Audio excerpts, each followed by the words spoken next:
Well, mga kapopong, kumusta?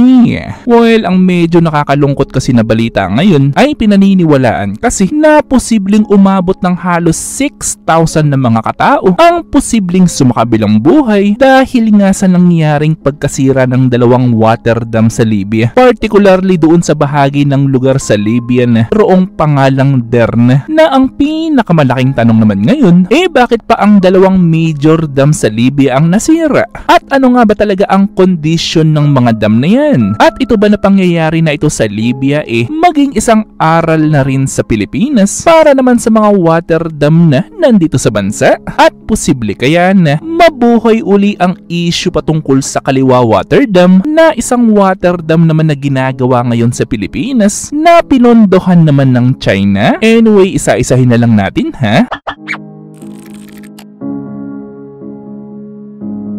Well, para pala kasi sa mga hindi nakakaalam, ay ganito kasi ang itsura ng mapa ng Derna sa Libya. At ito naman yung lokasyon noong dam number 1. At ito naman yung lokasyon kung nasaan ang dam number 2. Well, basically, ay noong tinamaan kasi ng bagyong Daniel itong bahagi na yan, ay ang isa kasi sa mga nasa isipan ng mga tao doon ay isang pangkaraniwang bagyo lang yan. Pero ang hindi pala nila alam ay ang magiging problema pala nila na bukod nga doon sa bagyong Daniel ay walang iba kundi ang kondisyon ng mga water dam meron doon sa Derna. Well, noong napuno kasi ang dam number 1 at sabihin man nating merong mga spillways itong mga ito, ay still hindi pa rin ito kinaya ang pressure ng tubig at naging dahilan nga ng pagkasira ng dam number 1. Which is dahil nga sa pagkasira na yan ay ang expected naman na mangyayari isang malaking flash flood nga na papunta naman ang tubig sa dam number 2. Well, dahil nga doon sa milyones na kubiko ng tubig na nagpunta doon sa dam number 2 ay hindi na nga nito kinaya at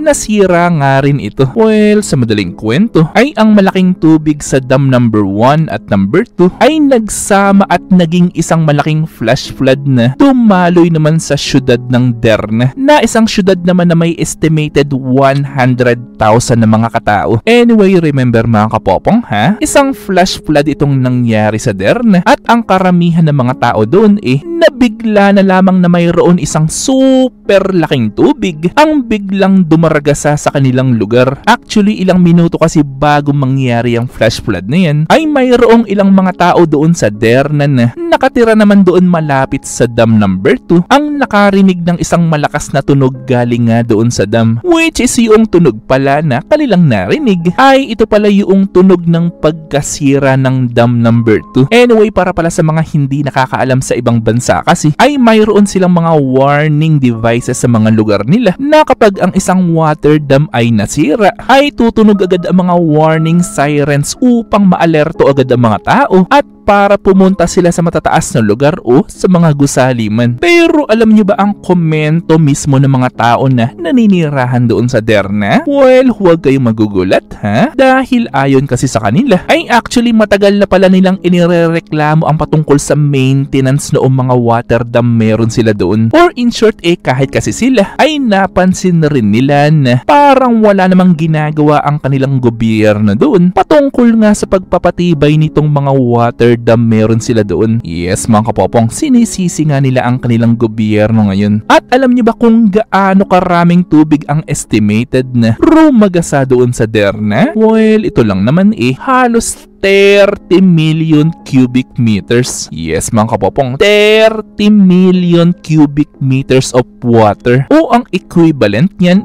halos 12,000 Olympic size na swimming pool. Yes mga kapopong, ganyan nga karami ang rumagasang tubig doon. Anyway, dahil nga sa pangyayaring yan ay bigla ko tuloy na alala na marami rin kasing mga Filipino ang naging against naman para sa Kaliwa Water Dam na ginagawa ngayon, na isang dam naman na pinondohan naman ng China. Pero anyway, ito lang mga kapopong, ha? For example, at knock on wood, at huwag naman sanang mangyari dahil kung sasapitin na rin kasi ng Kaliwa Dam ang nangyari sa dam sa Libya ay totoong isang nakakalungkot ang pwedeng mangyari sa mga lugar kung saan nararagasa naman ang mga tubig na galing sa Kaliwa Dam. Pero alam ko naman na hindi mangyayari yan at hindi papayag ang Diyos na mangyayari talaga yan. At yung kasing nangyayari sa Libya ngayon ay posibleng maging isang aral agad sa mga management ng Kaliwa Dam na dapat nilang isaalang-alang lagi ang maintenance nitong dam na ito upang hindi mangyari sa Pilipinas ang nangyari sa Libya kahit